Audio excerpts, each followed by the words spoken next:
నేను అందరి దేవుళ్ళకి పూజ చేస్తా, ప్రతి సిద్ధాంతాన్ని నమ్ముతాను. జీసస్లో నాకు స్పెషల్గా అనిపించింది ఏంటంటే, వేరే ఏ ఫిలాసఫీలో ఏ మతంలోనూ ఎక్కడా లేనిది క్షమించే గుణం. ఆయన కరుణామయుడనే అంటారు ఆయన్ని. సో ఆ లక్షణాన్ని అంత పరాకాష్ఠకు తీసుకెళ్లడంలో నేను వేరే ఎక్కడ నేను చదువుకున్న పురాణాల్లో కానీ హిస్టరీలో కానీ ఎక్కడ నేను తెలీదు. అది నాకు చాలా బాగా నచ్చింది. సో ప్రతి రికార్డింగ్లోనూ ఆయన స్మరించుకోవడం నాకు అలవాటు. మా గురుగారు రాజమణి గారు కూడా అదే అలవాటు. ఒకసారి ఆయన సైలెంట్గా ప్రేయర్ అనుకుని అప్పుడు టేక్ వెళ్దాం అనమాట. నేను కంపోజ్ చేసిన రారా చంద్రుడు అనే ఆల్బమ్ నుంచి ఒక చిన్న పల్లవి.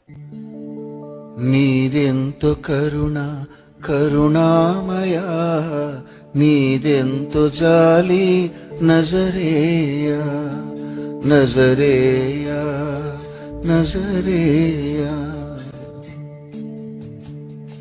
ప్రభువా మా పాప ప్రక్షాళనముకై వెలపోసినావు నీ రుధిరమే.